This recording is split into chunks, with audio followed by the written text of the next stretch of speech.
I can't even imagine. Have you heard those words and thought to yourself, neither can I? But it happened. You lived it. But most importantly, you survived it. We hear you, we see you, and we're here to talk about it. We're two moms, lifelong best friends, and we've both experienced traumatic, life-altering events involving our children. Welcome to episode 5 of I Can't Even Imagine. I'm Victoria. And I'm Stephanie. So last week was a busy week. We had our first photo shoot. Yes, we did. Yeah, that was fun. So I'm kind of ashamed to admit this, but I've been a professional photographer for 13 years, and we've been best friends for 33 years and had never had a photo shoot done together. Never. I've never even had a professional photo shoot done. Ever. Well, aside from maybe your wedding, but even that was then, a $60 Craigslist guy with his own little camera. That's true. It wasn't technically professional. I think he took a class. Yeah, right. He was. I was so cheap and broke. Well, maybe aside from you being in my wedding, how about that? Trtrue. Because I mean, true. That was our friend Christine, who had a legit business, although I was technically her first wedding. Right. She did have a business. We could call that somewhat of a professional photo shoot, right? But the focus wasn't on you. I've had professionals take photos with me in them. Right. You've taken pictures of my family at like different things. We think we have one picture of us together by a tree somewhere. Well, maybe it was your mom's wedding or something. No, it was Right. It was just like a quick little everybody get together and smile, Yep. snap. That's all I have of my family. It was my daughter's first birthday, and you guys were all together, and I'm like, it's a crime that you guys don't have a family photo. Let me take this of you. And I think I'd still see it hanging in your house. It is hanging in my house. That's the only one. So, yeah, technically I've had a professional take a photo of me. Right. But not like an actual photo session. So what did you think of the whole studio experience? I thought the studio was really cool. I like how it looks different in person than it does on the other end. Right. It's very cool how that space, that blank white space really like shines. You is very cool. I was a little uncomfortable because this is completely out of my element. Right. I didn't know what to do. I make very odd faces. And I am not where I want to be physically to have a photo shoot. We are all our own worst critic, though. Always. And logically, I get that. But I don't know. I'm going through some things, which makes me eat more. And I hate that. Well, I think we look superb. Oh, thanks. So I don't care what you say. You're beautiful, no matter what shape or size you are. Yeah, well. And I thought we looked rockin'. Yeah, I liked my shoes. Yeah, I liked my shoes too. Yeah. We had a really good time. And then we went and got sushi afterwards. Yeah, that was the highlight. See, food. Love it. Food, yes. Sushi's delicious.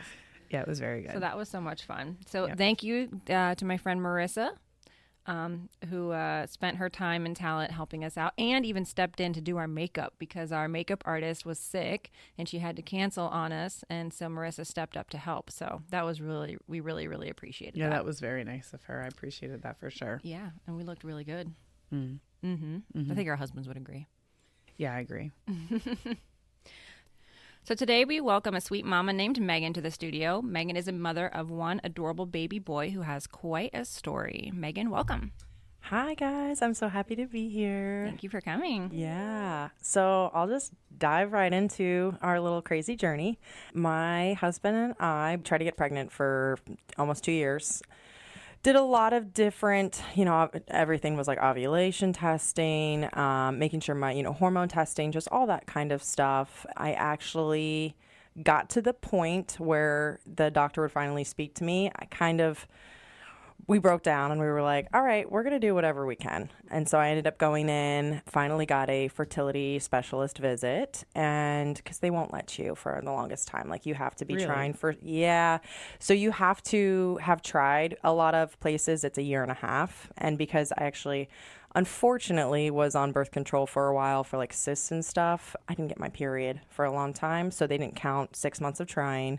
So it was a pain in the butt to get just anybody to take us seriously and talk to us. So fast forward almost 2 years into trying, went to a fertility specialist. I was literally signed up and said, I mean, they gave me letrozole. They were like, okay, here you go, blah, blah, blah, blah, all this stuff. And I was like, okay, it was almost like a whirlwind, you know, after trying to get someone to take me seriously for so long. And then she scheduled an HSG, which is where they go in and they check all your tubes.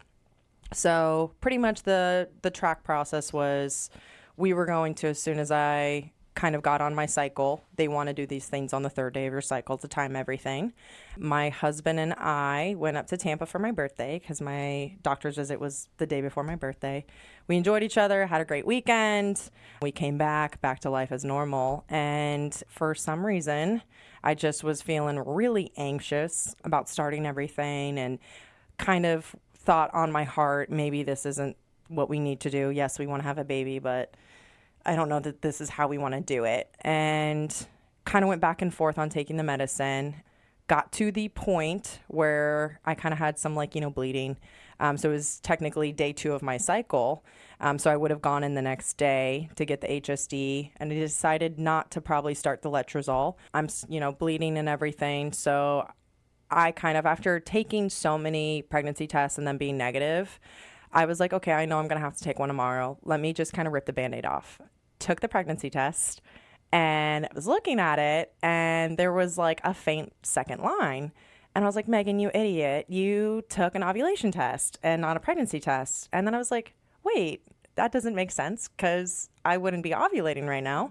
And then I looked at the color, and in the kit, there's 2 different colors. It's, pink for pregnancy, blue for ovulation. And sure enough, there was a line. And I was like, oh my goodness, I'm pregnant.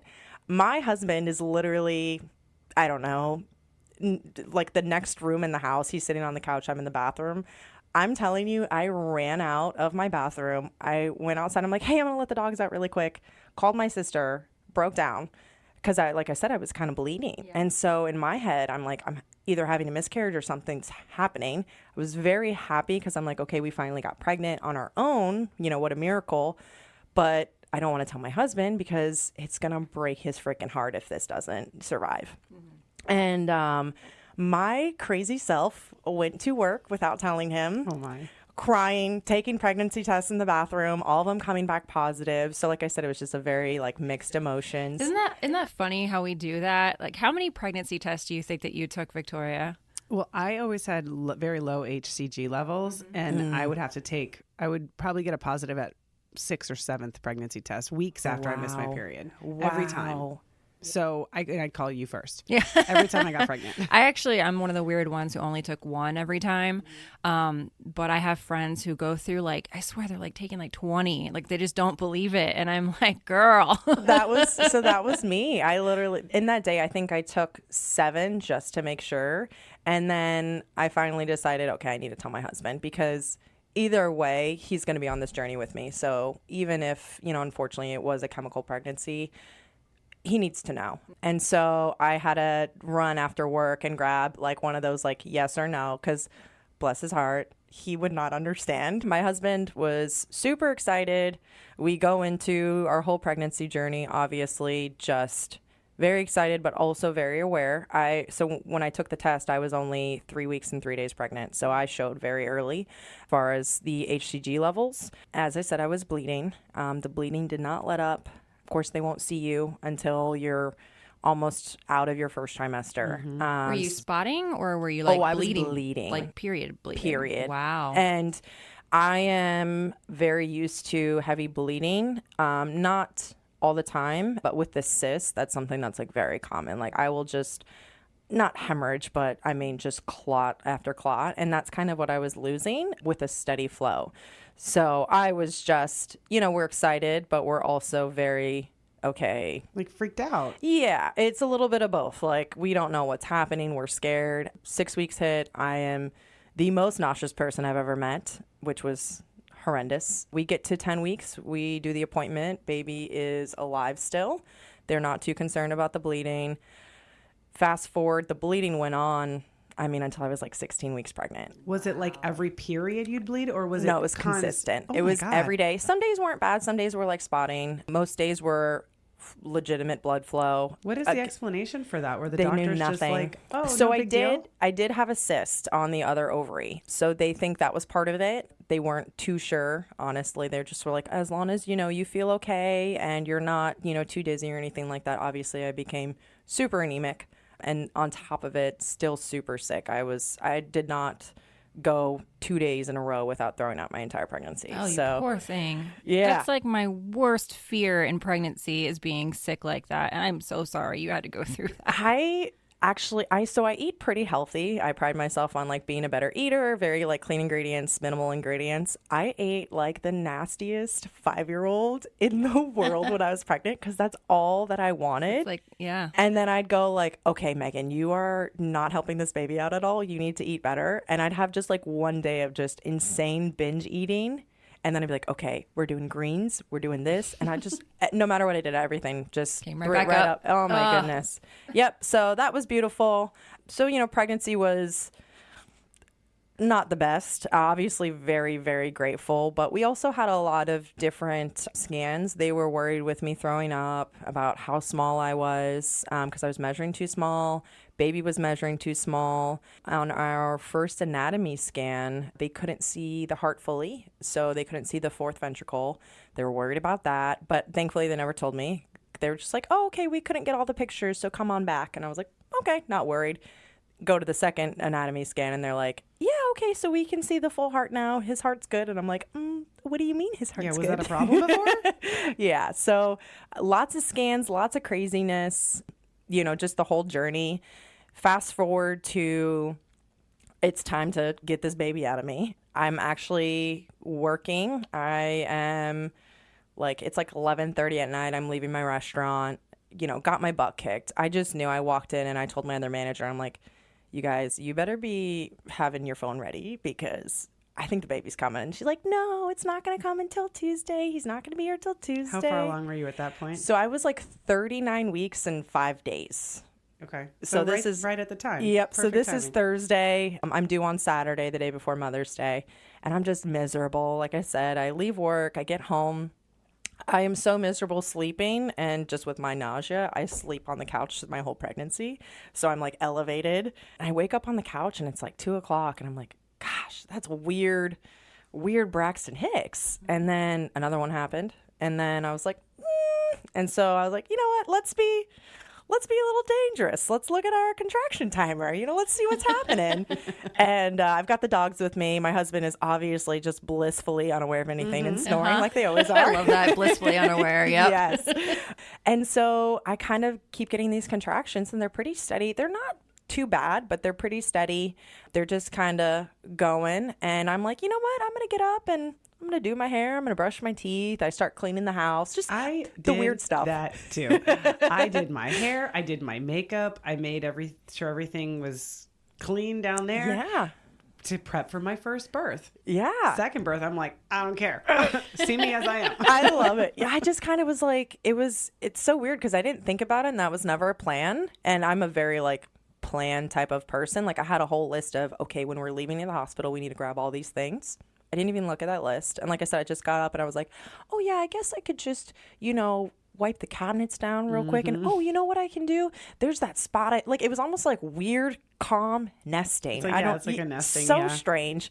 And then it's probably 3:45 and I wake my husband up and I'm like, all right, I love you, but you got to get up because something's happening. I don't know what's going on, but I think we should go. And it's telling me to go. And now my contractions are every 4 minutes. They're not insane, but enough to be something's brewing in there. Mm-hmm. You can talk through them. You're not in active labor yet, but you're starting. Yep. So, and I was already my last hospital visit, my last doctor's appointment beforehand. I had already been 3 centimeters dilated and 80% effaced. And so they're like, just so you know, even though it's your first baby, it can come quick. It's not likely, but where you are, because I worked full time. So right. On your feet. Yeah, busy. Which obviously helps all that. I did all the stuff. And so we show up, we actually pull into the parking lot of the hospital. And I tell my husband, I'm like, I don't want to go in. And he's like, why? And I'm like, I think I'm crazy because the contractions are gone now. I didn't feel them at all the whole ride there. And he was like, well, maybe it's just your nerves. And I was like, let's just wait, because I'm such a people pleaser. I'm like, I don't want to inconvenience anyone. I also don't want to be checked. That's me. Yeah. So I'm like, let's just wait, because I don't want them to check me if they don't need to check me, because I tried to avoid that as much as possible. And I was like, and I also don't want to be like, oh, hey, I think I'm in labor, but also I don't know, because, you know, God forbid I ask anybody to do anything that they get paid for.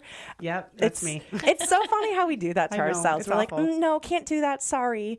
And so my husband was like, okay, well, once you have a single contraction, we're going inside. And so I compromised, and I was like, okay, sure enough, not even a minute later, I get one, and it's a bit stronger. And he's trying to talk to me, and I'm like, I'm fine. Just leave me alone. Grab my bag. Because now I'm cranky. Now I'm like, okay, Megan, you're stupid. You should have just gone inside. Get inside. They immediately just put you in triage. They have me hooked up. They check me, and they're like, you know, you're having contractions, but they're not there yet. And I think at the point, I think he said I was like 5.5, and the same effaced, 80% effaced. And they're like, let's give it an hour. Let's see what's going on. Because my sweet baby boy's head was so big the entire time, that was one of the reasons I did constantly get scans. They did want to check that. They wanted to do one last ultrasound. So they're like, why don't we do an ultrasound right now while we're waiting in this hour to see if we can admit you or not? Because you're not at the point where you're in like active labor yet. So I'm like, okay, whatever. What's another ultrasound at this point in time? I go into the other room. I am now getting, my husband doesn't go with me. I am now getting contractions so bad. I'm like shaking. I'm in a wheelchair, obviously. And I'm just like, God, these are just, it's getting weird. And it kind of started to feel different, because it started to feel like the belt was tightening on your stomach type of contractions, where before they were just a little achy. And she's like, can you talk? And as she's gone, I'm like just shaking my head no, because I was like, these are just getting a little rough. And also, again, I'm like, I'm not allowed to feel pain. I'm not allowed to need any help or anything. So I'm like, no, I'm fine. I'm so sorry. That was just crazy. In the middle of getting an ultrasound, like, what are you doing, Megan? In retrospect, I'm like, you're so silly. So she checks his head. Everything's fine. They're very confident I can deliver naturally and everything. And what was the head like measurement concern? So he was in the 99th percentile head, and then his body was only in like 55, and they were worried about me just pushing him out because his head was so big. So that was the concern with all of the ultrasounds. Yes. Okay. Yep. Just how small he was, how small I was measuring, and then how big his head was. They didn't say anything about the size comparison to the body and that being an issue other than you pushing him out? Correct. Okay. So then I was like, they actually spoke to me multiple times about, we might want to take him early, you know, not being able to push the head out. I'm like, I don't care. I'm doing this. Like, if I can do this, I'm doing this. Because I, again, kind of had a thought process, and I had a goal set on, I didn't want a C-section. It just seemed like so much more work on the back end of it.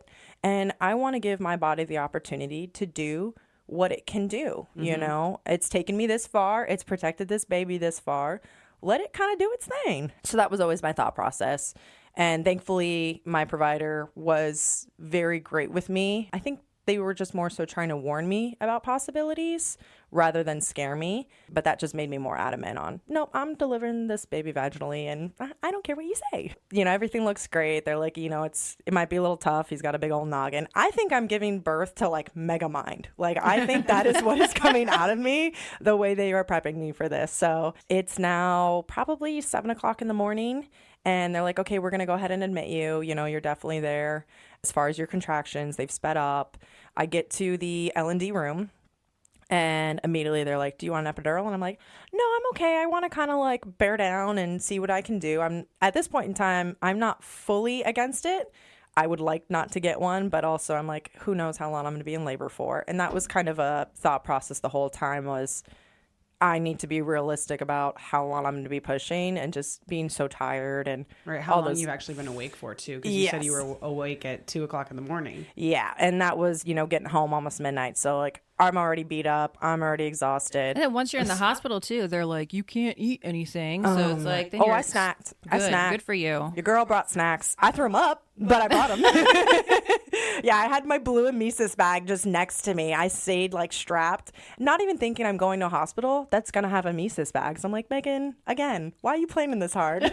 But even up until delivery you were throwing up every day? Oh, yeah. Wow. Like, I mean, there were some days I did not throw up. Like, and those were, holy crap, this is amazing, which was great. And then it would just be ruined the very next day. I end up getting an epidural because we're about an hour and a half in now. The contractions are getting pretty intense, but they're not getting close. And so now I'm kind of like, okay, this is going to be a long journey. I end up getting the epidural. I became the happiest person in the world. Yep. Oh my goodness gracious. I was just like, I could have 14 babies. This is great. I don't care about my pregnancy. I don't care about getting pregnant. This is amazing. It's probably 2:00 now. We had the bloody show, everything. Bless my husband again. He almost died. I thought he was going to pass out when he saw the bloody show. He was standing in front and he was like trying to be all ballsy. And he's like, I can do it. I can do it. Saw that. And he said, all right, I'm going to go up by your head. And I go, I thought so, sweetie pie. I know you. I only wanted my husband up by my head because I'm just like, you don't need to see all of that.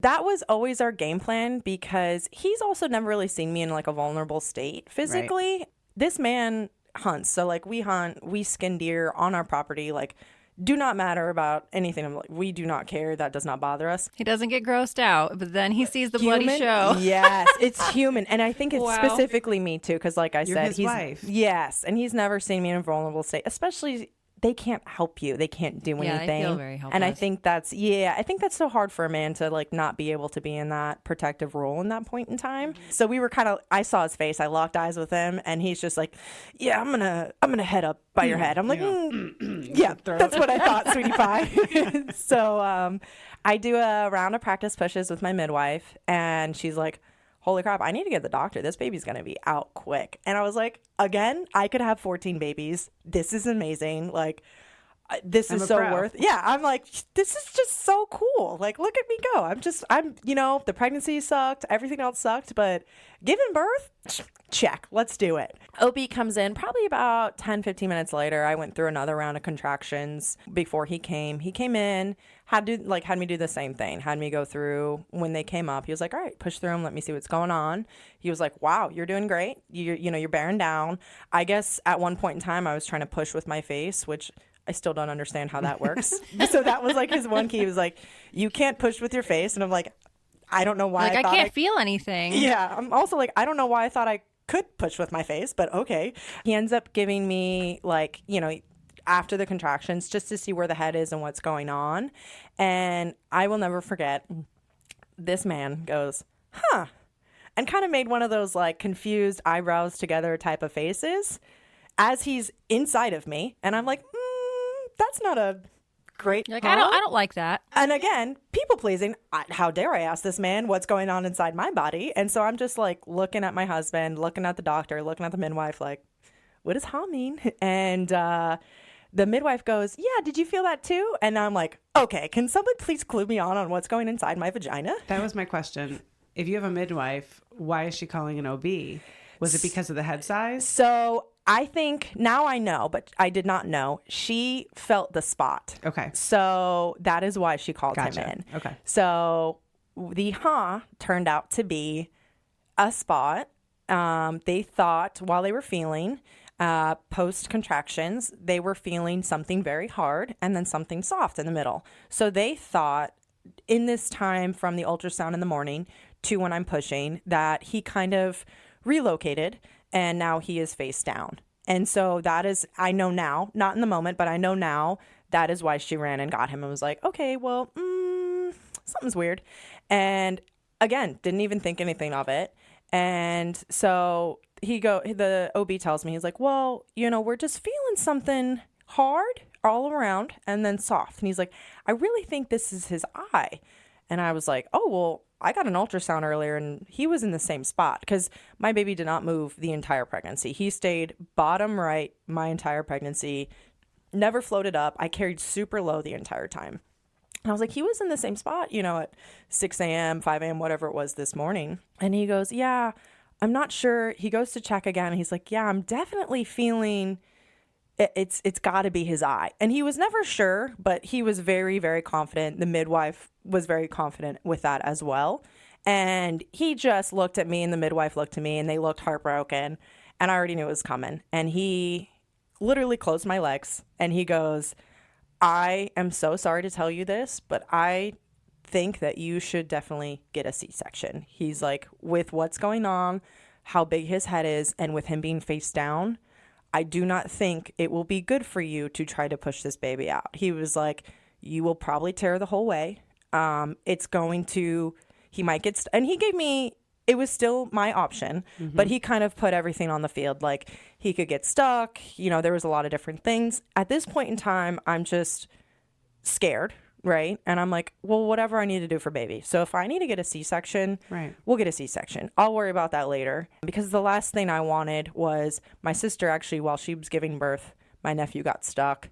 She got wheeled back for an emergency C-section. Thankfully, he was fine, and he ended up coming out as she's prepping. But that was the last thing I wanted. I was like, you know what? I just don't want to go through that. I'd rather just, let's do it if we have to do it. So my husband, in like a panic, packs the whole, L&D room. I'm taking all my jewelry off and everything because you have to have everything off for the OR. And the OB comes in they pull me off the epidural as well. OB comes in and says, all right, do you mind if we get a second opinion? At this point in time, I have like no dignity left. Who cares? People pleaser as well. I'm like, you know what? Welcome. I mean, yeah, come on in. Everybody's seen my vagina today. Just take a ticket and get in line at this point in time. You know what I mean? Right. And so I'm like, yeah, sure, whatever. I also kind of was hoping, if you're asking to get a second opinion, you're trying to keep me from getting a C-section, which obviously I really appreciated. Yeah. So in retrospect, I didn't realize how he wasn't confident with that being the eye, and now I know that. So second OB comes in. I'm telling you, this man's was like not even handing me for a minute, and he goes, oh, yep, that's aplasia cutis. And I kind of like was like, what the hell are you talking about? And I've heard the term before, but it like never clicked. And I kind of look over to my husband, like I said, bless him, he is by my head. And he's kind of making the same face as me, just confused. And he goes, hold on, I know that word. And I go, so do I. And he's like, I think that's what I had. So now he is like rapidly texting my mother-in-law, who's in the waiting room waiting for us. And he's like, cutis aplasia, question mark, or something like that. Is that what I had? And she goes, yes, that's what you had. And so now Zach tells me that, doesn't kind of fill anybody in on what's going on. So bless them. They're all like so panicked at this point in time in the waiting room. And Zach looks at me, my husband looks at me, and he goes, yep, so that's what I had. Well, my husband was born with just kind of like the size of an eraser cap of just skin missing on his scalp. He was given to my mother-in-law. They were literally like, okay, your son has a boo-boo. And she was like, how does a newborn have a boo-boo? What are you talking about? Right. Went home, everything perfectly fine. It did scar, so he ended up getting some plastic surgery later in his life, around 5. So I'm thinking, okay, he's got like a little tiny piece of skin missing. Who cares? Whatever. The OB was very confident. You can deliver naturally. You're going to be perfectly fine. You look like you're doing great. I say go for it. So I'm like, okay, cool, let's go for it. They restart me on the epidural. They ended up giving me Pitocin now to kind of get the contractions back to where they were. Because in this whole time frame, it's probably been about 45 minutes to an hour where I'm like not allowed to push, which was just psychotic feeling. It felt so crazy. Yeah. Because your body is like, it knows what it needs to do. It'll do it for you. Yes. If you just, let if you it let and it, don't it just does stop it. The it. fetal expulsion reflex, I actually experienced that with my second and my third. It's amazing. It just happens. It just does it. Yeah, it's crazy. The opposite of it, I was like, I wouldn't even say painful. It just felt physically wrong. It felt like I was like throwing up in reverse almost. Just trying to keep it in. It's not a natural feeling. No. So I'm now, yes, I'm a little upset about getting Pitocin. Not super happy about it, but whatever. I'm happy now that I do get to give birth through my vagina. I'm like, okay, great. At least a win's a win. A win's a win. Again, not really worried about this little piece of skin because, my husband went through it and it was nothing. Real quick, can you tell us about aplasia cutis and what that is? Yeah. So aplasia cutis, and it's also called cutis aplasia, it goes either way, is a congenital skin defect. So a lot of times with the aplasia cutis, You're just missing a little bit of skin somewhere.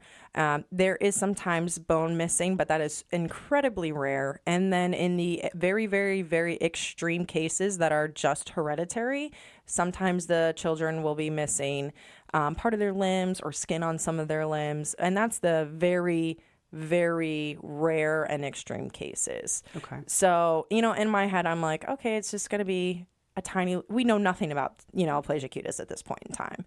And I'm like, okay, who cares? Little piece of skin. And I start pushing and the contractions are good, but they're not close enough. So I ended up pushing for about an hour and a half just because the contractions were not where they needed them to be close enough, because he was just kind of getting sucked back in between.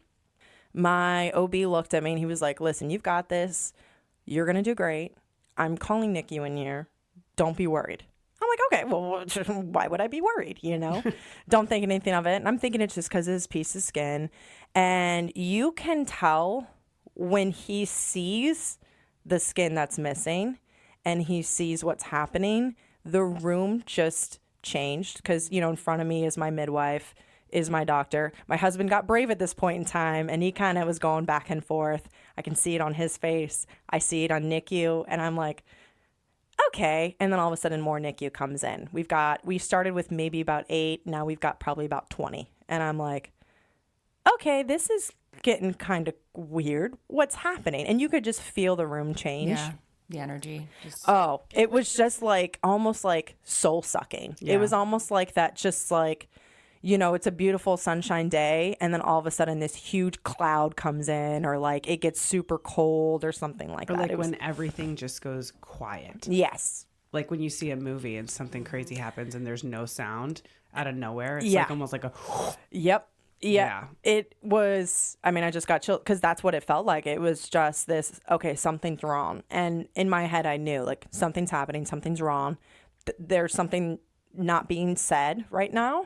But again, I'm trying to push a baby out. So that's not my number one priority, right? And I'm trying not to push through my damn face. So he gets out. He's crying, obviously, because he's a baby. I see him. I see the back of his head, and I'm just broken. He is physically just gray, which, babies normally are. That's pretty normal. Right. His head, no exaggeration, is massive, and it is purple. And I see in the back where the skin is missing, and it is green and yellow and red and like just funky. And it is not a little piece of skin. It is massive. It's about the size of, a silver dollar from what I can see very quickly. And immediately I just was so heartbroken because that's not what you think your baby's going to look like when they come out. And in that moment, I knew, okay, this isn't good. And they took him from us. Obviously, cleaned him up a little bit. They put him in his little towel. And all this took, it seemed like a minute, just taking him. The doctor's talking to me as he's like stitching me. And I'm like, I don't care. I'm just staring to the right of me, trying to look at my baby. And I keep saying, is he okay? Is he okay? Is he okay? And no one's answering me, obviously. Because they probably don't know either yet. They've got no idea. Yeah. They've got no freaking idea. The woman from NICU that, you could tell she was kind of like in charge, maybe like the lead nurse or something. She puts him on me and she goes, okay, Dad, I need the phone. We don't have a lot of time. And she just like starts taking, I can see her pushing the camera, like just blasting pictures. So he's on my chest. My husband's next to me. We're trying to smile. I'm trying to look at the camera, but I'm so just obsessed with how his head looks, and I'm trying to get an idea of how bad this thing is and not hysterically cry. And then I realized she said, we don't have a lot of time. And I'm like, what does that mean? Oh, and he was maybe on me for maybe a minute. And she was like, okay, Mom, we have to go immediately. We don't know how this is going to, we don't know what's going to happen, pretty much is what she was saying. Because of how bad his head looked and because of where he was missing the skin, and you could visibly see his brain, which I didn't know at the time that was his brain, but you could tell it was something inside that wasn't skull. We all kind of thought his brain probably formed outside of his skull, and that's why we were seeing that, just because it was just so big on the top and on the back and in the areas, and it was just so purple. He was in the birth canal for a long time too, right? So that's what it ended up being, actually. He was just like severely coned from sucking back up, but he looked insane. And I hate to say that about my own baby, but my son had a massive cone head, and my husband was so freaked out. He's like, "Is this gonna go back? What is happening?" Yeah. I'm like, It's dude, he was creepy. in the birth canal. It is very creepy. Yeah. Though. And it was just so deep purple. He was, for you, your water had broken by the time you had him. It was like, what, 40 hours or something? It was a long time. It he was like in the birth canal. From first contractions to out, it was like 29 hours. But it wasn't an active labor. He was just really low. He was in there. really in there for just a long hanging time. out, He just came, chilling. I remember that, seeing his head, so I have a kind of an idea. My husband goes with my son. He is now maybe alive for 5 minutes. NICU runs out. Again, doctor's still like working me up. And I get that hit of like the hormones where you just start shaking and crying. Mm-hmm. And I don't know why, but again, people pleaser. I'm just like, yeah, no, I'm okay. Can someone please tell me what's going on with my baby? And I'm smiling like that movie Smile, the horror movies where like they're like creepily just smiling. That was me as I'm like hysterical. And I'm like, I just need to know what's happening with my baby. Can someone please tell me what's happening with my baby? Because now my whole world is like out. Not in this room, not with me. My support system is my husband. He's not here. And he was the only one I had in the room with me. And my son, who is brand new, who I want on my chest to do skin to skin, who I want to look at and love on, is now not near me. So I'm a train wreck. In my head, I just keep hearing that we don't have a lot of time. We keep hearing we don't know what's going on. I keep hearing that. And I'm like, how are we in this hospital and you don't understand what's happening? And how can, it go from my husband just having this little piece of skin to how big it is? And so then I'm immediately beating myself up. I'm like, I did something wrong. It's from me bleeding. It's from me throwing up. I worked out through my pregnancy sometimes, and I was like, it's from me working out. It's from me like, I'm just immediately hating on myself and just being so mean because I can't logically make sense of what's going on. Probably about an hour passes, and my husband comes in the room, and he just looks so distraught. And my husband is a person, you cannot shake him, you cannot break him. Like, he is, everything will work out, everything's great. Like, he is like that Michael Scott like positivity poster all the time. Like, where I'm crazy and I'm sometimes a little negative, he's just positive Paul. Just, it's hilarious. And he just looks so distraught, and I just look at him and I'm like, okay. And obviously start crying again because emotions are just high. And he goes, I'm about to give you probably the worst news I'll ever have to tell you. In that moment, because I didn't know anything, I was like, oh my God, my son died. Like, that's just where it was when he left. And so in my head, I'm like, oh my God, something really, really bad happened here. And he was like, so the good news is he's okay. And so I'm like, oh my God, okay. Everything's fine. Because when you go from your son dying to being alive, you're like, okay, who cares about the next part? And he goes, we're going to have a really long journey. And I go, okay, what does that mean? And I'm hysterical at this point in time. Just crying, happy he's alive, scared, worried, all the stuff. And he goes, so the spot where it is his brain.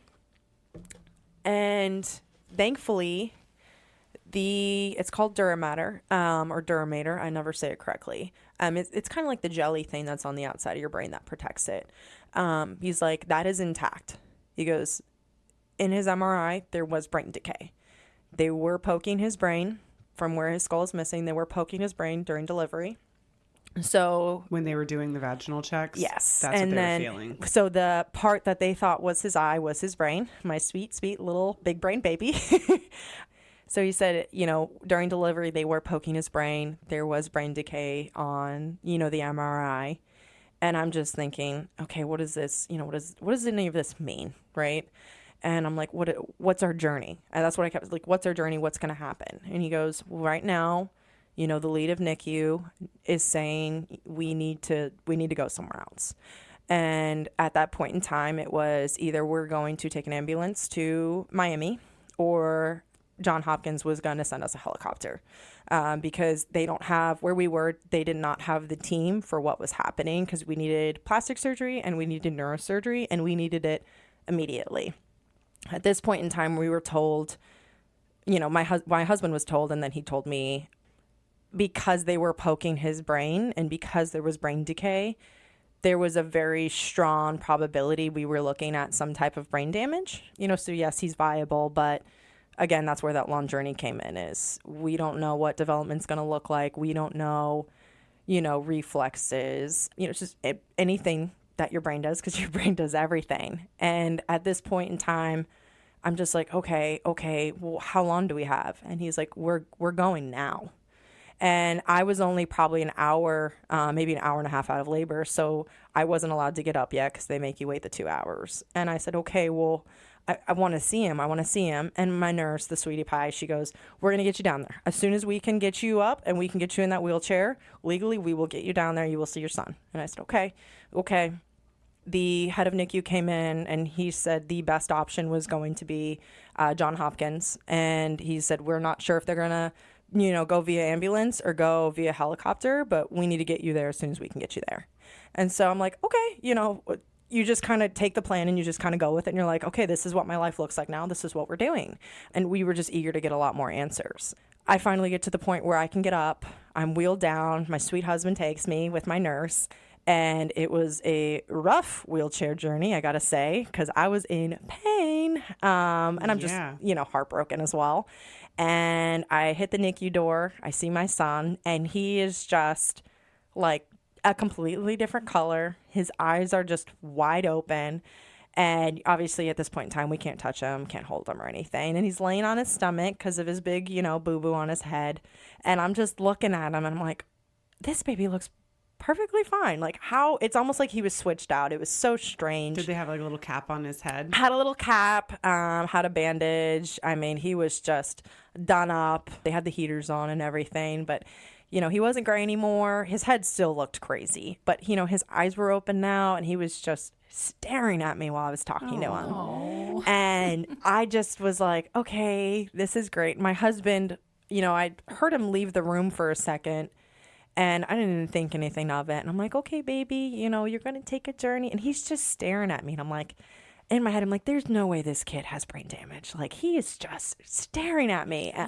He knows your mama. Oh my, he knew my voice. And he's just wide eyed, and he's got these big old eyes still. He's just looking at me. And I'm like, this baby's going to be okay. It's going to be a journey, but he's going to be okay. Husband comes in and he goes, you're going to hate me. And I go, okay, what's going on? He's like, transport's here already. We have to leave. And I'm only with my son now for probably a total of 5 minutes. And so I was like, okay, because it was what was best for him. And then obviously, my husband went with, because again, that's what's best for the baby. And he said goodbye. My husband said goodbye to me. And that was so hard, because I knew I was going back to a hospital room by myself. And even though we knew he was going to survive, it was like, he's going so far away, and I'm not with him, and I'm not with my husband, and I'd never seen my husband that broken before. And so to see him like that really just hurt me too. And I hated that he had to be so strong for both of us, and for our son, and he did it so well. But I just hated having to feel like I couldn't help, like I couldn't be there. That's not what you think your first couple hours as a new mom are going to be. You think, it's going to be skin to skin, and it's going to be golden hour, and it's going to be like dreamy Instagram photos, and you get to change the first diaper, even though it's the most disgusting thing you've ever seen, and, all those different things. And I get into the hospital, my room by myself, and I just kind of sit there, and my nurse was like, are you hungry? And I was like, no, I'm okay. And she's like, you need to try to eat. And I'm sitting there, and I think it all just hit me, and I'm just hysterical. No other way to call it. I just couldn't stop crying. I got to the point where I felt like I couldn't breathe because I just had so much snot coming out of my nose.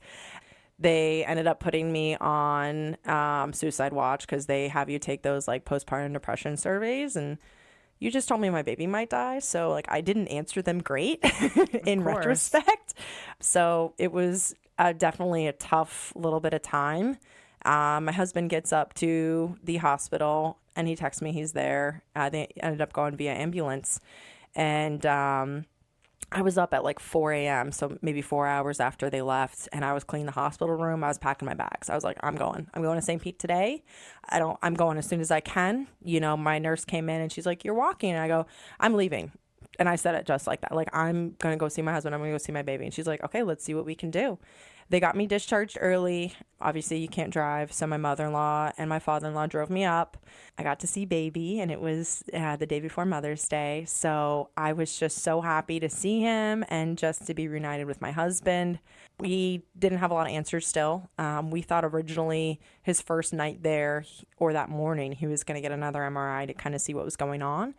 They decided against it because he was so just bright-eyed, bushy-tail. They were like, let's just give it some time. Let's not bother him more. He's kind of been through a lot. So at this point in time, you know, he's on an antibiotic. They're taking a lot of pictures of his head, obviously. They start to give us a game plan of what our life's going to look like for the next bit of time. Pretty much they said, you know, we have to wait on the MRI to figure out about brain damage, brain dysfunction. They also said there's a slew of tests that need to be done that go in with that cutis aplasia, with it being hereditary. You know, we would know more as soon as we heard everything else back. At the time, we had a geneticist, a neurosurgeon, and a plastic surgeon all together. They ended up doing an MRI on Monday, day after Mother's Day, and they were very happy with how everything looked. They said there was great connectivity, the wiring, everything was firing. Pretty much where they were poking, the brain kind of rewires itself. So they were very confident. You know, they can never give you 100% on development and everything, but they were very confident that he was going to be perfectly fine as far as, you know, brain functionality and everything. So now... What a relief. Yeah, it was crazy. It just felt like whiplash, you know, to go from where we were to where we are now. And so then the game plan became, okay, well, we need to check everything else that goes in with the cutis aplasia. And then we're probably looking at a bone graft and skin graft to cover up the bone that's missing on the skull and to cover up the skin. When that kind of happened, and we got to that point, that was probably like Thursday, so we'd been there for almost a week. I was like, okay, now's my time to use my voice. Now's my time to stand up for myself. I don't care about people pleasing anymore. And I'm like, I want to go back home because, you know, we have a great NICU back home. I want to go back home. I want to go back to where he was. I want to be near our support. Why can't we leave? And I will never forget it. The plastic surgeon, the neurosurgeon are standing in front of us, and they go, well, okay, so here's how we're going to explain this to you. He goes, where it's at on his head is high stakes real estate. So if you brush this, it gets dry, it gets infected, anything happens, it's game over. He's dead. He's not going to survive. So then we realized, okay, well, we're staying here, you know, no problem at all. Where were you guys staying while you were up there? So we ended up staying with Ronald McDonald, thankfully, in the John Hopkins All Children's Hospital in St. Pete. Bless them, because the hotel rooms, with it being Mother's Day weekend, were like $400 a night. So we got into Ronald McDonald housing, which is right in the hospital, which was great, pretty early on. So we just had a walk, which was perfectly fine compared to what it could have been. We just waited for it to heal. They wanted for it to heal on its own. The game plan became, let's kind of wait for the bone graft and skin graft because it's not necessary, and let's see what this body can do, which is, again, I was so happy about. We had the geneticist come in because with cutis aplasia, when it is hereditary, it also can affect different things in your body. So, you know, it can affect your heart, your stomach, your renal. He had a full skeletal survey. So he had probably like 6 different workups, EKG, an echocardiogram, on everything, you know, just to make sure he had none of the other kind of things that go on with this. And he was fine. We got to the point where the skin had healed over. Obviously, he's missing a big old chunk of bone still at this point in time. But the skin had, they call it epithelialized over. So they were comfortable sending us home after, you know, they observed him for 48 hours, made sure everything stayed okay. This was on a Tuesday. So we get told, as long as everything goes well, you get to go home. And we're like, okay, we got to go home on Thursday. We're super excited. Obviously, again, a long journey in front of us. But at this point in time, we got to take our baby home. And a lot of people can't do that. So we are just so happy. We do get released on Thursday. We come home. It's like probably the happiest moment of my entire life. It just, everything starts to feel normal again. Because you look at the baby and he just looks like a normal little baby. He wears his little beanie and he wears his little cap to protect his head. But he just looks like a normal little baby. You would have no idea. So that's kind of the whole shebang. And then now we are at a point where we actually just went up late August, and our game plan now is kind of figuring out when he's going to get the bone graft and when he's going to the skin graft. The skull has kind of healed a little bit on its own. There's still 2 holes that need to be covered.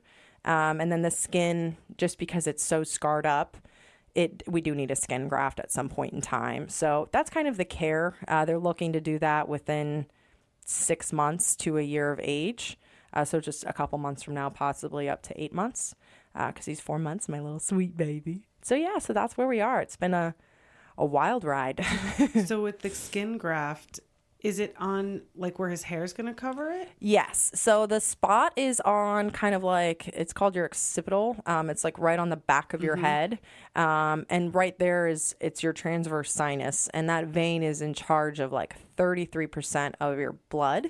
And that's why the surgeons were saying if anything happens to this, he's done, because it was just, that vein is just so important. So how do you guys at home, how do you protect it?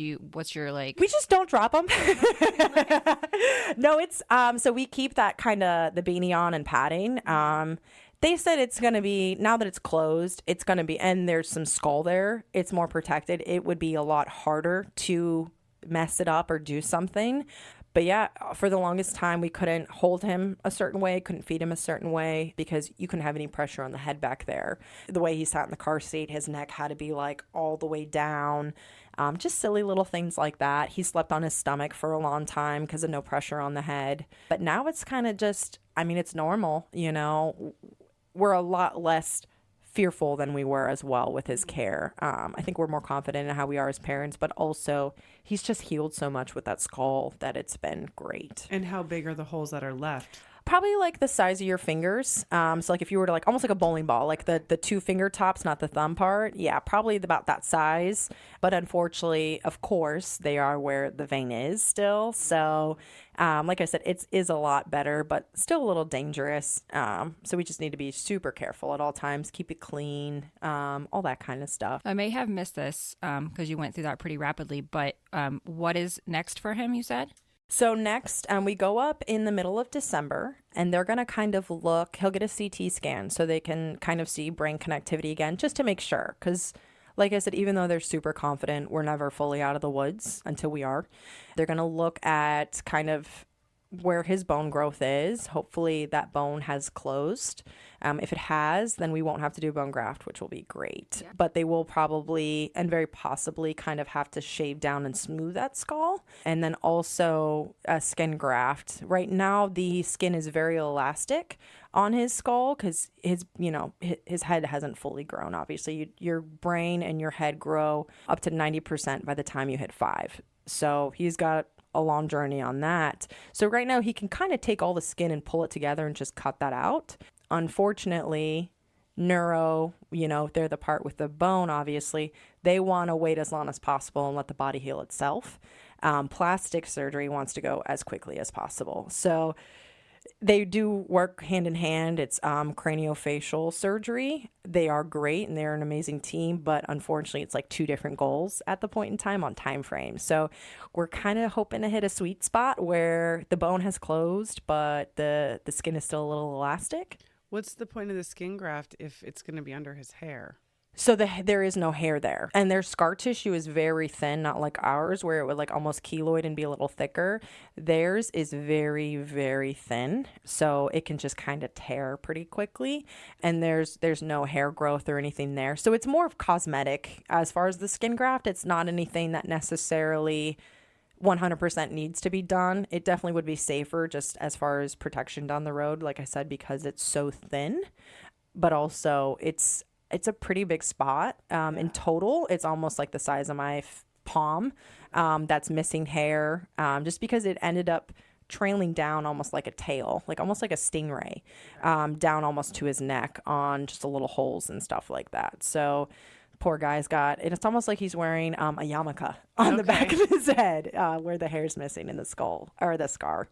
So my little sweetie pie. But yeah, no, so that makes sense why they would do the skin graft. That makes sense to me. Yeah, we're very grateful because in the beginning they wanted to do it right away. And if they would have, that would have been his whole back or his whole thigh, which to this day, I'm like, thank goodness that they didn't do that, because now you're healing 2 different spots. And his body, I mean, as soon as he started eating better, his body just started really healing, which was awesome. I mean, it just shows Is he meeting all of his milestones at this point? He is, yeah. Developmentally, he's crushing it. Does his body size match his head size now? It does. So his body in total is like 70 to 80 percentile, and his poor little head is still like 95. That just means he's really smart. He's very smart. He's so funny. He, like I said, he's just so bright-eyed and bushy-tailed, and he just stares at you. Like, he's just so aware of his surroundings, and it's great to see that from like his first hours of birth all the way up to now, that like that's just his personality. That's just who he is. Is he a real chill baby? He's super happy, super chill. When he gets really excited, he just like squeals. We call him squeals on wheels, because it is insane how loud he gets. I've actually had it before where like the doctors think he's like crying because he's squealing. I'm like, no, that's him laughing. So you're welcome. He's happy. We are very fortunate because like I said, a lot of times with the cutis aplasia, it could have gone very differently. With it being hereditary, a lot of times the survival rate definitely changes. And with hereditary, a lot of times they're missing full limbs or skin on full limbs. So we are just very, very fortunate for the situation we've been in. Now, does this mean if you decide to have more children in the future that this will happen again? Yeah, so right now it is considered 50-50. So I am not a carrier of that. It's believed to be a chromosome. It's so rare they actually don't know much about it yet. I am believed not to be a carrier of the chromosome, but my husband is, obviously, since he had it. We still don't know what it would look like, so we've been told 50-50, but because of how severe his case was for my son, they kind of think it's going to be stronger than that, because clearly like there's some type of recessive gene trait that's popping up and making that just be super strong. Stronger for if you would have a second kid, it would be worse, or your son's children? Like a little bit of both. Not necessarily our child would be worse. It's possible our second child could be worse, but it would be probably just as severe. It would definitely be stronger than my husband's. But then because of how severe my son's case is, it's most likely that his children will be also either 50-50 or stronger on getting that. And we'll know more if we see our geneticist in January. We're going to learn a little bit more about all of that. Like I said, unfortunately, it's just so rare to be hereditary that there's just really not a lot known.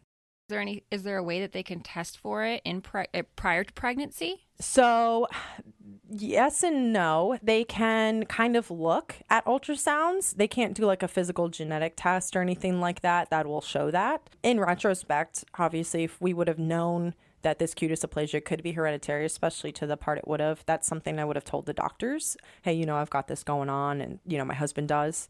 And they probably would have, done more ultrasounds more definitively. But again, like I said, I had so many growth scans and so many ultrasounds on his head alone just because of the size of it. And it was never seen. The missing skin was never seen, which is a little harder to see in an ultrasound. But I'm talking chunks of bone other than his soft spot that, babies are naturally born with. Chunks of bone missing that were just never seen at all. That's crazy. Yeah, it's crazy to wrap my head around still that, it could have just been, had we known, yes, it couldn't have been prevented. There's not a cure-all shot or, anything like that would have changed, but at least we would have had a different game plan and we would have known kind of what our care is going to look like. How long from the time that he was born until you were home? What was that time frame? So that was a full 2 weeks, which at the time I was just so upset because that's obviously not what you think is going to happen. We're living out of suitcases. I'm literally pumping in. It's not even, I wouldn't even call it a hotel room. It's literally just 4 walls with a ceiling fan, which again, great, but that's not what you think. I didn't think I was going to be pumping. I thought I was going to be exclusively breastfeeding. I went home to pack before I went to St. Pete, and I was like, I don't have clothes to wear because all my postpartum stuff was pajamas because I'm like, I want to be home all the time. Be comfy. Yeah. So I rocked like the cutest pajama sets everywhere. Were you able to breastfeed? I was not, because of him being on the antibiotic and because of where his injury was. They weren't comfortable with us even doing any touching or any skin to skin or anything like that. As we progressed, I was able to provide milk, which was great. So I was pumping and, they had a little milk depot, which was awesome. I drop it off. My milk never really fully came in, no matter what. I power pumped. I did everything. When I could do skin to skin, I did it all the time. He never ended up latching. He was just so used to the bottle at the point in time, which, again, upsetting, but not the end of the world, because in my head I'm like, all right, at least I'm still providing breast milk. He was probably about 5 weeks and I still was only supplying maybe 20 to 30% of what he was eating. So we supplemented in the beginning with donor breast milk and then went into formula eventually. And then I got really sick. I assume just from the stress. I was on a 2-day just horrendous sickness. And my milk literally just dried up. It just vanished. Nothing was there anymore. I mean, understandably, with all the stress that you were under, just that alone can dry anyone up. Yeah. I bought all these supplements, before even giving birth, just to be aware of everything and making sure that I kind of had the stuff I needed.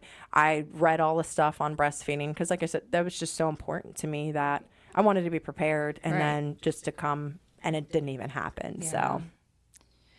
So where did you draw your strength from during this time? And even so, I mean, you're still living this. You said he's only 4 months old. This is very fresh. Yeah. So where do you draw your strength from? Honestly, just our support. I mean, we have such a great support system. And then for him, I've got to be the best mom I can be. And my husband's got to be the best dad he can be, because yes, we are out of the woods as far as a lot of the stuff that was really bad, but this is still going to be a journey until he's probably 5 or 7. Even if he does get a skin graft and bone graft down the road, we're probably going to have to do expanders and possibly even redo the skin graft, because as your head grows, it's going to stretch and there's not going to be enough room. So I would definitely say just our support that we have with everybody. I mean, in the community, our family, everyone. And then just for him, you got to be strong for your babies.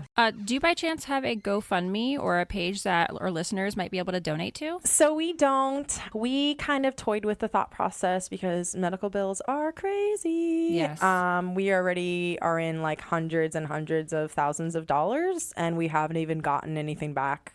All of it back from Johns Hopkins yet. But we have just asked anybody that feels compelled to would donate to Ronald McDonald House, because I've actually had a slew of people reach out to me, and they actually suggested the Ronald McDonald House, and they were in not necessarily similar situations, but child and NICU, and they said, wow, they took such great care of us. And the way they have it set up is there is housing in and out of the hospital, but then also they have care during the day. So you can go in there, say you're just doing outpatient, or say you live close, but not close enough. You can wash laundry, you can take a nap. There's free meals. I mean, everything's completely free. They are just amazing. So in lieu of any of that, we just ask, if you feel compelled, definitely donate to Ronald McDonald House. Well, if you do in the future, because I know bills are still rolling in, if you do get a GoFundMe or a platform that you guys are accepting donations, please tell us and we'll announce it here on the podcast. We would love to do that for you. It is crazy the way bills pile up when they hit NICU.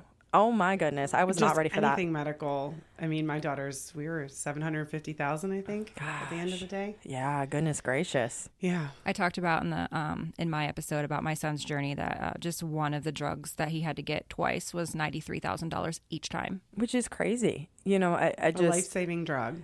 And has to have it. And, it put me in a point. We've always, we're very grateful, and, we've always had insurance. We've always been in situations where we have it.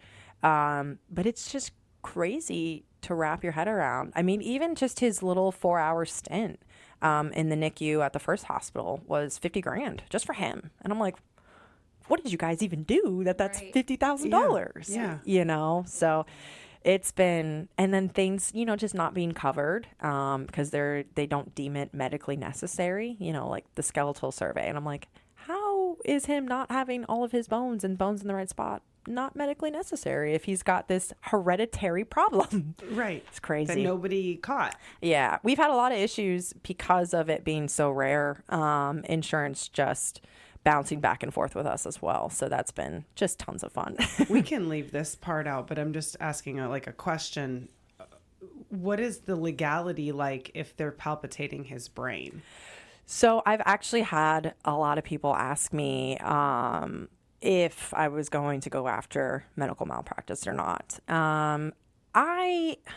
It's something I'm torn with because the mama bear in me is like, you were literally poking my son's brain and you had no idea. And like I said, I just had so many ultrasounds. It is medically negligent that this was not seen. And then on the other side of me is like, I don't have the time and energy to do that, I don't think. But it's also so rare. Yes. That how many doctors have seen this to know that this is what it is. It wouldn't have been, it almost feels like, how would they have ever known if it's that rare? Exactly that. And I think that's the other side is, it's not like it was anything malicious, obviously. It's not like it was a lack of, want or trying. It was just a lack of knowledge because it is so rare. They gave us such great care after they found out. My OB ended up coming back in, my midwife ended up coming back in and just like sitting there holding my hand, which was awesome. I think if it would have ended differently, I'd have a different viewpoint. If he wasn't still here, I think I would probably go berserk on that. Yeah. Or if, they had treated us differently, I think they genuinely were just so heartbroken to see that. And at the same time, just like, wow, what a great thing to experience medically because it is so rare. Right. It was a teaching moment for them. Yeah. I had a medical student in there. And again, like I said, I had no dignity left. So I was like, yeah, sure, come on in. I don't care. But how great for him to see that because it was literally a blessing that the second OB had seen it, but he hadn't even seen it himself. He'd heard of it. It was a blessing that he was there. And so the way I see it is everybody that was in that room now knows about it and has experience with it. So if they do come across it again, or if another doctor comes across it and, just rings the phone is like, hey, what did it feel like? Now we can kind of, because of my son, they know what that looks like or they know what that feels like. I love your perspective on that. Thank you. How you. beautiful. To look at it in that positive light, like, girl, I'm tearing up right now. That's amazing. Yeah. Well, that's the one thing I try to find the good in all of it. I think just after having such a crazy journey trying to get pregnant and literally the day before getting that procedure, which that would have terminated him if I had that procedure. You were definitely listening to your body. Yeah. And then, just having such a crazy pregnancy, and then a crazy journey. I think the biggest thing he's taught me and my husband as well is you have to find the light in all of it because it's always there. There's always going to be bad stuff. You guys know that with your children. There's always going to be another procedure or another thing, but it all can be a learning experience. It all can be something you grow from together. I mean, this, as horrendous as it was, has made my husband and I just so much stronger, I feel like, as parents. I mean, we got a crash course in parenting by professionals, which was awesome. But we've just grown in our relationship as well, which is natural when you're a new mom and dad. But I think ours is just a little elevated. And I'm sure, you guys feel the same. It just makes your relationships, all of them in your life, so much different. See things from a different perspective, too. Yeah. And there's been on the other ends of it, there's been people that haven't really shown up for us that, not in a negative way, but it's like I just don't have space for that anymore. Yeah. You kind of find out who your people are in these moments, who's going to stick around by your side when you have to go through these hard things. Yeah, and all the your priorities just change so much having a child, but then when you have a child that needs the medical attention, that they need, it's like I don't care about anything else. And I mean, you just find yourself, goodness gracious, spending hours and hours on Google or like trying to find someone with a like story, right. Or trying to not necessarily find a support group, but like just to feel heard on your journey, which that's why I love you guys. You guys are so awesome at making everyone feel heard and, Thank different you stories. so much. Yeah. Speaking of that, if somebody's listening who has a child that's gone through this, ends up happening to them, is there anything that you'd like to say or any advice that you could give to them? Girl, I will take any advice if anybody has advice for me. But also I would wish nothing on anyone when it comes to your children being sick or needing any type of medical attention. But I'm an open book. Like I said, I've got all the stories. I've got, lots of listening time for everyone. Just finding people with similar situations, it's just so healing to listen to other people, and it's so healing on the other side of it to be heard. So I am always ready to listen or to talk, either way. So since this has happened to your family, have you met anybody besides your husband who has had this? We or had haven't. a child? Yeah, we haven't. Even at Johns Hopkins, this was the first hereditary case that the geneticist has ever seen. And I think that speaks a lot for how rare it is. Since like the mid 80s, there's only, I think it's around 500 cases that are hereditary. So it's very rare. I've gone on to like Instagram and hashtagged cutis aplasia just to kind of search the hashtag. And a lot of it is very, very minimal. There are a couple accounts on there that you can tell. Unfortunately, the child was born without skin, fully on limbs. So I'm not taking it upon myself to reach out to them, obviously, because they've got a completely different journey than we have. But just to see, you know, the perspective of how different our life could be, it makes us very grateful. I mean, even walking into the hospital on our last visit, you know, I kind of prepped myself for it because I knew it was going to be a lot emotionally. And then going in, and I remember just smelling that hospital and just like walking the floors, and I was sitting there and I was making the dumbest jokes to my husband because that's how I cope. I'm just ridiculous. I'm trying to laugh and, you know, I'm trying to be funny and just, you know, people pleasing, keeping the spirits up, having a goofy time. And we were like quiet for maybe 4 minutes because I'm feeding my son, and I just start bawling. And my husband goes, babe, and we're in a main area, like we're in a common area. I'm in front of people, just, and my husband goes, babe, what's wrong? I go, I just hate this hospital. I hate being here. I hate the smell. I hate the way these chairs feel. You know, it was almost like sensory overload immediately. And then 20 minutes later, we walked into the clinic that actually, they only perform once every other month. It's the craniofacial surgery clinic, and that's where the neurosurgeon and the plastic surgeon deal with these types of cases and more severe cases. And we walked in, and it was almost like an eye-opening experience of how different our life could be, because there was another child there that you could just tell their care was going to be a lot more intense. Their life was forever changed. Where my son, you know, it's going to be like a little hiccup for the first, you know, few years of his life.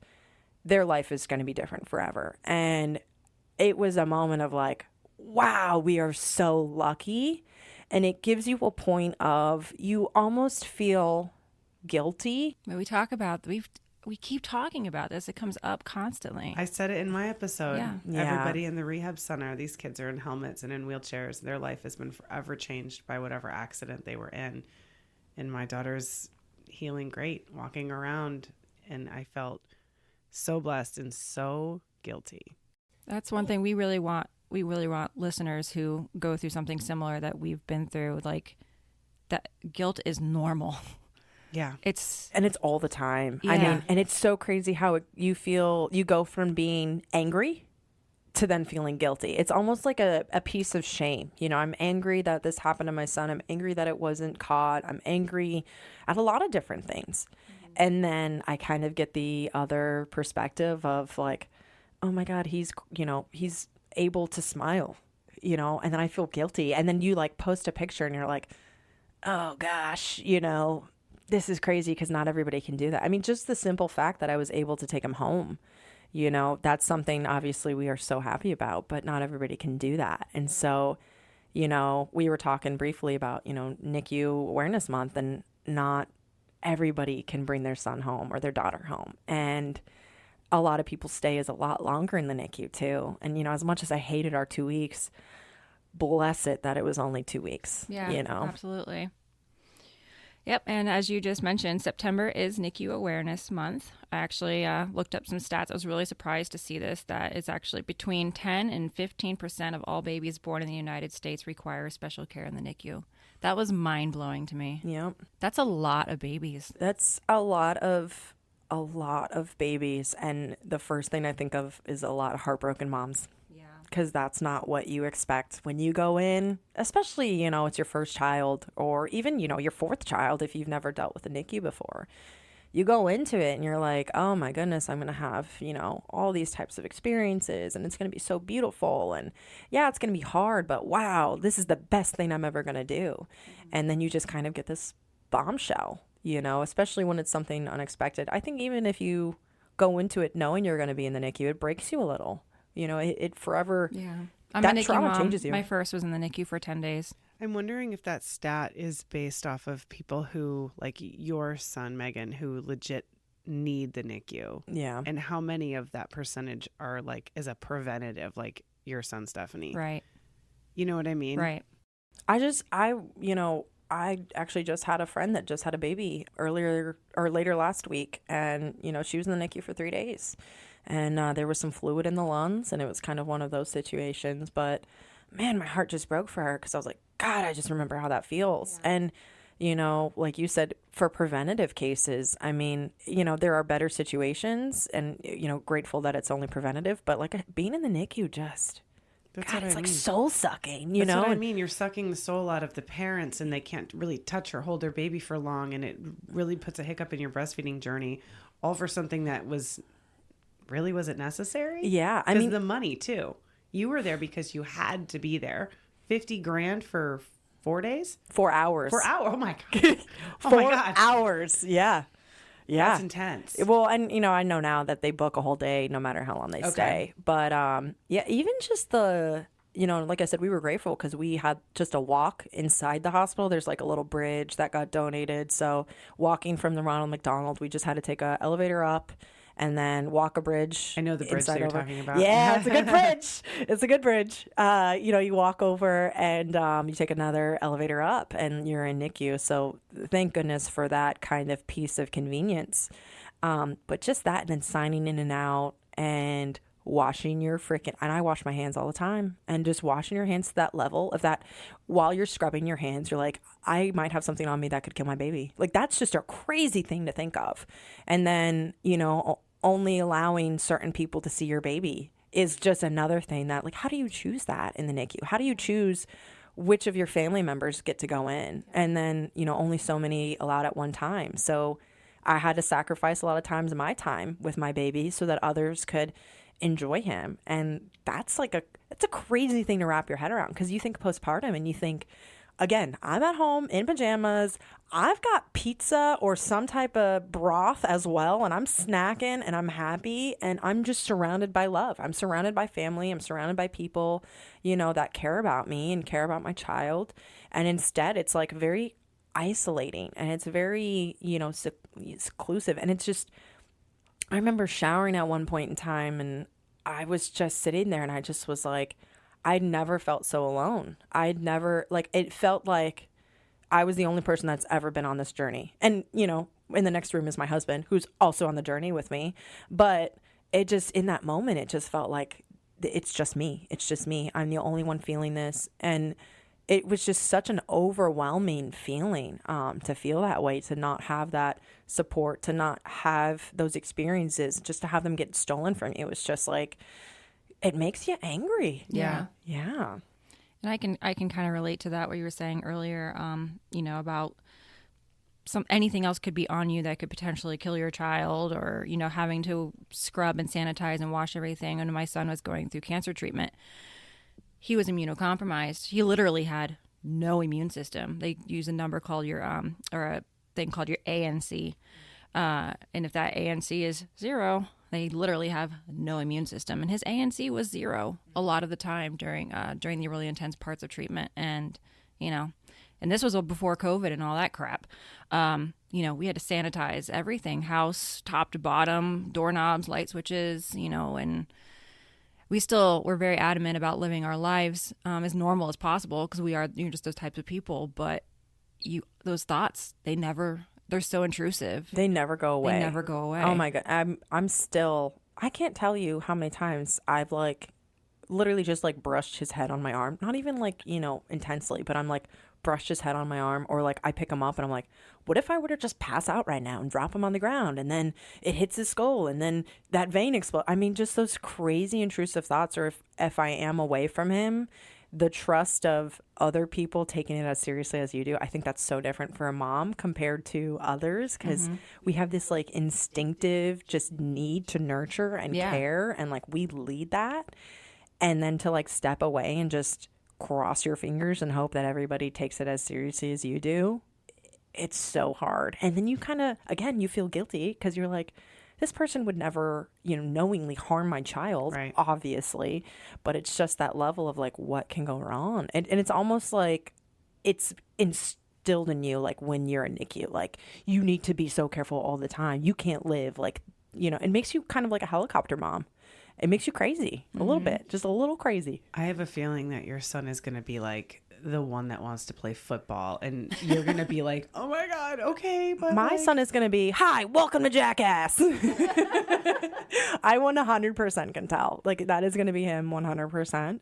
And I think it's going to be hard, but I think it's going to be so healing for me because I'm going to have to step out of that comfort zone. Yeah. Even just seeing him do his milestones. I mean, holding his head up. I was so scared because of the head, and he's going to slam it back down. Oh, That's what babies do. Can I just tell you, we've bought those. Have you guys seen those backpacks that have like the halo ring behind for when they fall backwards? I have 3 of them already, and my son is nowhere near walking, and I don't care because I'm like, guys, this is what we're doing. I was like, living in this backpack. Bro, I told my husband, I'm like, we might preventatively put a helmet on him when he walks. I don't know. I don't know what this is going to look like because I don't know that my anxiety and my guilt can like live with something happening. Until that bone graft is in. I mean, girl, I would. Goodness. Yeah. I would be wrapping him in a bubble. Yeah. Yep. Little bubble boy. Yeah. And then you feel bad because you're like, that's not what you want for your kid either. No, of course not. But I mean. But you want him to live, you know? I mean, my daughter, every time she like hits her head on the door. She hit her head on the door a couple weeks ago, just getting out of the car. We got a new car. We're not used to like getting out of it. It just feels different. And she just hit her head on the top. And I'm just like frozen. Oh my God.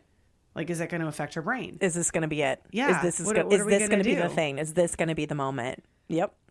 Yeah. And then trusting her to be in the car with anybody ever again. And all of it's just, nobody would ever harm her on purpose. But if I don't have control over the situation, something's going to go wrong.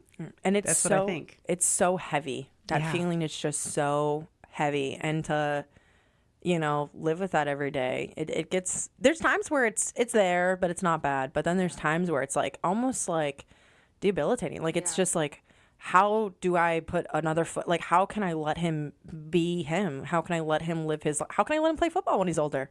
Yeah, that's a very real thing. Like, are you going to crack the bone graft? Are you going to, mess something up? Or, there's just so many things we don't know. Or, hopefully everything goes great and everything's fine. But then now what? You're going to get another head injury? Like, it's just crazy things like that. And you truly cannot escape it. I don't know that it ever goes away. It'll probably get easier as he gets older and you're getting more clearance from the doctors and saying, he's good to be a normal kid or whatever it is that they're going to tell you.